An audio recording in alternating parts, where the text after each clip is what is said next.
আজ আমরা করবো টাইম অ্যান্ড ওয়ার্কের টাইপ 4। অঙ্কটা হচ্ছে 2 জন লোক এবং 7 জন ছেলে একটি কাজ করছে 14 দিন, এবং 3 জন লোক এবং 8 জন ছেলে ওই কাজটি করবে 11 দিন, এবং 8 জন লোক এবং 6 জন ছেলে ওই কাজটা করতে কতদিন সময় নেবে। এই অঙ্কটা করবো, কীভাবে করবো সেটা দেখব। তো 2 জন লোক মানে 2 জন ম্যান প্লাস 7 জন ছেলে মানে 7 জন বয় কত দিনে করছে, 14 দিনে করছে। ঠিক আছে, তো গুণ 14। এটা আমরা কী বার করলাম, এটা আমরা বার করলাম এই 2 জন লোক 7 জন ছেলে 14 দিনে কাজটা করছে, কতটা টোটাল মোট কাজ কতটা করছে, মোট কাজের পরিমাণ। তো হবে 28 M এবং 98 B। এটা 1 নম্বর সলিউশন। 2 নম্বর বলছে 3 জন লোক এবং 8 জন ছেলে ওই কাজটা মানে সেম কাজ। ঠিক আছে, তারা ওরা 2 জন কতটা পরিমাণ কাজ করছে, 3 জন লোক 3 জন ম্যান প্লাস 8 জন ছেলে 8 জন বয় কতদিন করবে, 11 দিন।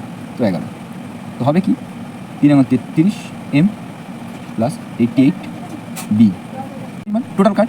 এটাও মোট কাজের পরিমাণ, মোট কাজ।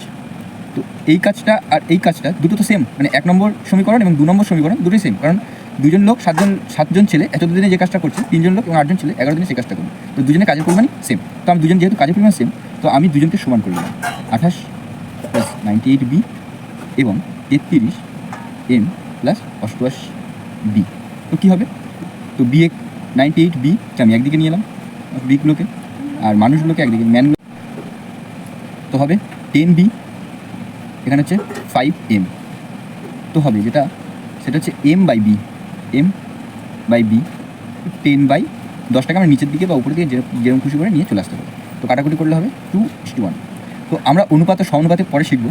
এই M এর সোজাসুজি 2 আছে, তার মানে M = 2, আর B এর সোজাসুজি 1 আছে, তো B = 1। এবার কি বলছে 8 6, তাহলে হবে 11 গুণ 14/22। তো কাটাকুটি করলে হবে 2। এবার 2কে দিয়ে কাটলাম 7, তাহলে আনসার হচ্ছে আমার 7 দিন, 7 days টাইম। এটা আনসার। তো কতদিন সময় লাগবে, 8 জন লোক 6 জন ছেলের কাজ করতে 7 দিন সময় নেবে। ঠিক, এখানে কি করলাম, এই যে 2 গুণ 2 কেন করলাম, কারণ টোটাল ওয়ার্কটা আমি করে একবার দেখাই। যেহেতু 2M প্লাস 7B ইন্টু 14, তাই তো, তাহলে আমার টোটাল কাজের পরিমাণটা পাবো। তো সেক্ষেত্রে আমি এটাই করলাম, 2 ম্যানের চেয়ে এখান থেকে 2 পেয়েছি, তো 2 গুণ 2 প্লাস 7 গুণ 1 বয়ের ক্ষেত্রে 1 জন ইন্টু 14 জন লোক কাজ করছে, মানে এটা টোটাল কাজের পরিমাণটা পেলাম। তারপর কি করলাম, যে বললাম যে এবার 8 জন লোক, মানে 8 এর M = 2, তো 8 গুণ 2 16 প্লাস 6 গুণ 1 22। তাহলে এখানে আমি 7 আর 4 11, এখানে করলে 7 আর 4 11 হবে, ইন্টু 14 হবে, 16 যোগ 6 22। তো কাটাকুটি করলে 7 days আনসার। এইরকম যে কোনো অঙ্কের ক্ষেত্রে যদি দেখা যায়, যদি এবারে 6 জন ছেলের কাজ করতে কতদিন সময় লাগবে, যদি এটা 2বার কাজ করতে বলতো, মানে 2বার কাজ করতে কতদিন লাগবে, তো আমরা তো 7 দিন বার করে নিলাম, এর সাথে 2 গুণ করে দেবো। যদি বলতো 3বার কাজ করতে কতদিন সময় লাগবে, তাহলে আমরা 7কে দিয়ে 3 গুণ করে দেবো, তাহলে 21 দিন হয়ে যাবে। ঠিক আছে।